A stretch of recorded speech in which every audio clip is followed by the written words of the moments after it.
What does it take to rise from shame to shattering world records?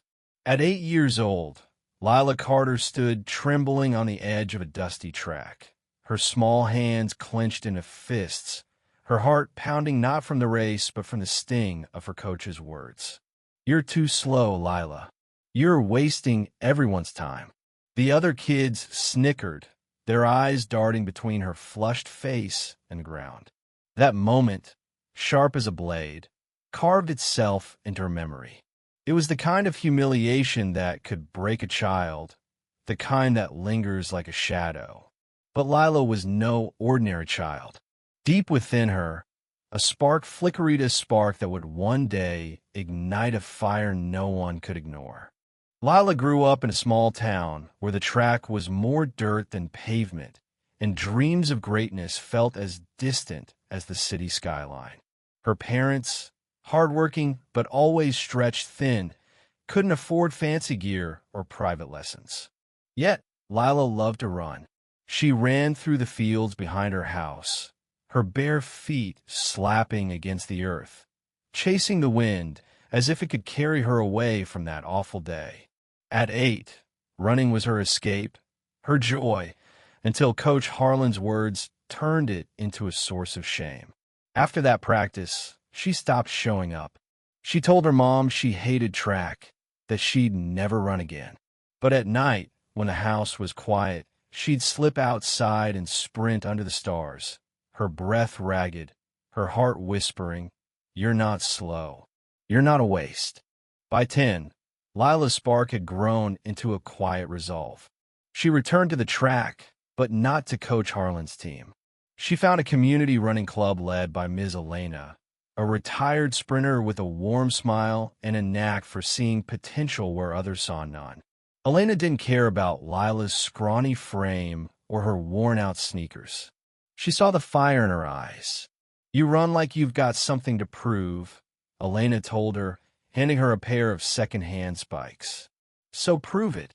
Lila trained harder than anyone, waking before dawn to run laps around the park, pushing through rain and heat, her legs burning, her mind replaying that moment of humiliation like a loop she was determined to break. At 12, Lila entered her first regional race. She didn't win, but she placed 5th of feet for someone so young, competing against girls years older. Elena clapped her on the back, her eyes gleaming. "You're just getting started, kid." Lila felt it too, a hunger that grew with every stride. But the shadow of that day at 8 still lingered. Sometimes she'd hear Coach Harlan's voice in her head, mocking her, and she'd falter, her steps losing rhythm. Elena noticed. One evening, as they sat on the bleachers, she shared her own story. "I was told I'd never make it either," Elena said. "They said women like me didn't belong in sprinting. I used their doubt as fuel." Lila listened, her heart swelling. For the first time, she saw her pain as something she could wield, not just endure. Then came the twist no one saw coming. At 13, during a local meet, a stranger approached Lila after she crossed the finish line, breathless but beaming from a personal best. He was tall, with a clipboard and a serious expression. "I'm Coach Daniels," he said, handing her a card. "I train elite athletes. I've been watching you, and I think you could be one of them." Lila froze. Elite? Her? The girl who was too slow? Daniels wasn't from their town, coached at a prestigious academy 2 hours away, a place for prodigies. Her parents were skeptical. The cost of travel and training was daunting. But Daniels offered a scholarship, and Elena vouched for him. "He's the real deal, Lila," she said. "This is your shot." Lila's life changed overnight. The academy was a world apart from her dusty track. The facilities gleamed, the other athletes were fiercely competitive, and Daniels was relentless. He didn't coddle her, but he believed in her. He broke down her form, rebuilt her confidence, and taught her to channel every ounce of her pain into power.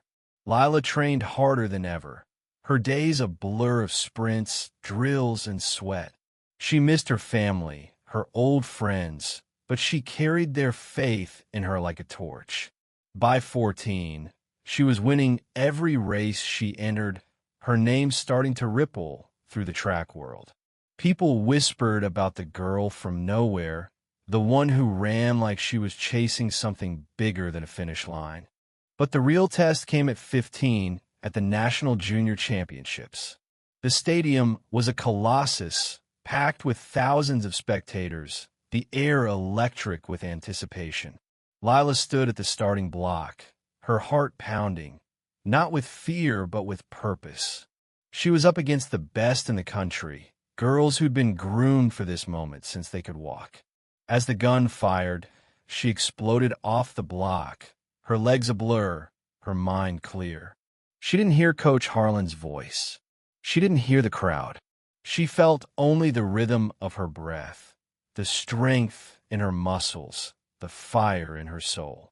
She crossed the finish line first, shattering the national record for her age group by a full second. The crowd erupted. Lila's name flashed across the scoreboard, and headlines followed. Teen Phenom breaks records, redefines grit. Reporters swarmed, asking about her journey. Lila, breathless but steady, spoke of Elena, of Daniels, of her parents' sacrifices. She didn't mention Coach Harlan. She didn't need to. That moment at 8, the one that had once defined her, was now just a footnote in a story she'd rewritten. She'd turned humiliation into triumph, not by erasing the pain, but by using it to fuel something extraordinary. Yet, the story didn't end at the finish line. Back home, Lila visited her old track, the one where it all began. She saw a group of young runners, some as small and unsure as she'd once been. One girl, no older than 8, lagged behind, her face red with frustration as her coach barked at her. Lila knelt beside her. "You're not slow," she said softly. "You're just starting. Keep running."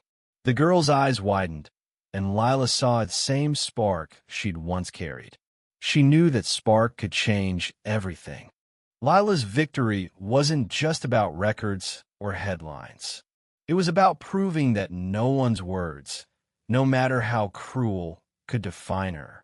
It was about showing a generation of kids that pain could be a catalyst, not a cage.